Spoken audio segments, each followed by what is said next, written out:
Perkenalkan, nama saya Nafatalele, saya dari kelompok 3.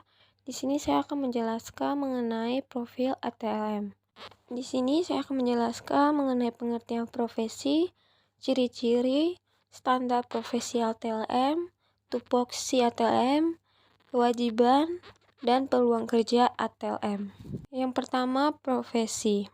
Profesi adalah pekerjaan yang dilakukan sebagai kegiatan pokok untuk menghasilkan nafkah hidup dan yang mengandalkan suatu keahlian.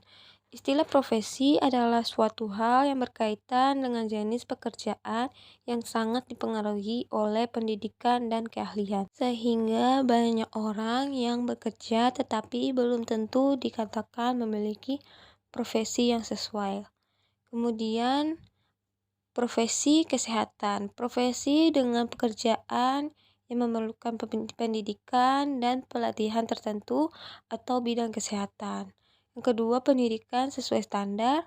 Ketiga, mengutamakan panggilan kemanusiaan. Yang keempat, legal melalui perizinan. Yang kelima, berdasarkan etik profesi yang mengikat. Yang keenam, belajar sepanjang hayat. Yang ketujuh, bergabung dalam organisasi profesi. Kemudian ciri-ciri profesi. Yang pertama, adanya pengetahuan atau keahlian khusus. Yang kedua, adanya kaidah dan standar moral yang tinggi. Yang ketiga, mengabdi pada kepentingan masyarakat. Yang keempat, ada izin khusus untuk menjalankan suatu profesi. Dan yang kelima, kaum profesional biasanya menjadi anggota dari suatu organisasi profesi. Kemudian, konsep dasar TLM sebagai profesi. Teknologi laboratorium kesehatan adalah disiplin ilmu kesehatan yang memberikan perhatian segala aspek laboratorium dan analitik terhadap cairan dan jaringan tubuh manusia serta ilmu kesehatan lingkungan. Kemudian, ciri-ciri tenaga laboratorium medis sebagai profesi. Yang pertama, mengembangkan pelayanan yang unik atau khas kepada masyarakat. Yang kedua, anggotanya dipersiapkan melalui program pendidikan yang ditujukan untuk profesi. Yang ketiga, anggotanya menjalankan tugas profesinya sesuai dengan kode etik yang berlaku. Yang keempat, memiliki organisasi profesi. Yang kelima, memiliki serangkaian pengetahuan ilmiah. Keenam, anggotanya bebas mengambil keputusan dalam menjalankan profesinya.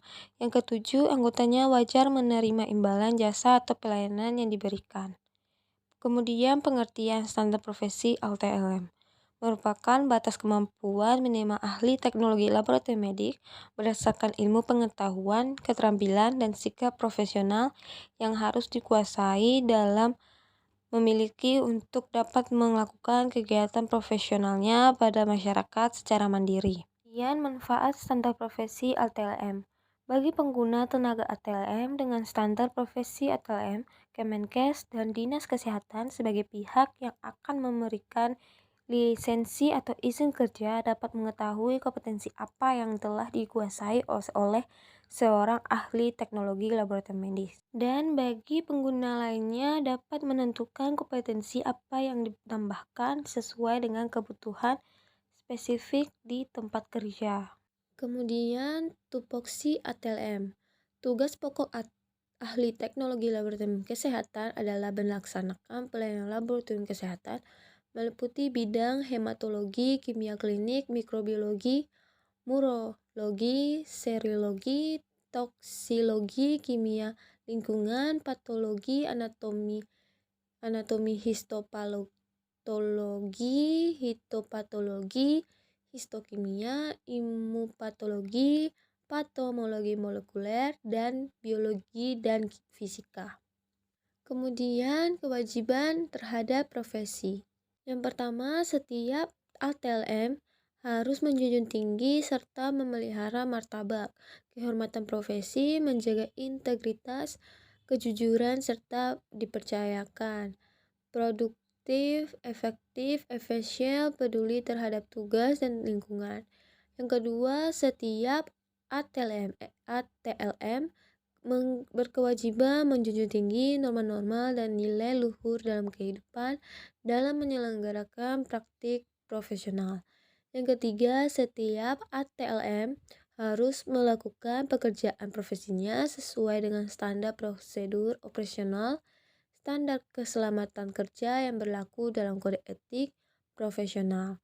Yang keempat, setiap ATLM yang akan menjalankan pekerjaan wajib memiliki surat tanda registrasi atau STR dan surat izin praktek atau SIP. Kemudian peluang karir ATLM. Tenaga ahli analisis kesehatan termasuk profesi yang banyak dicari dan dibutuhkan.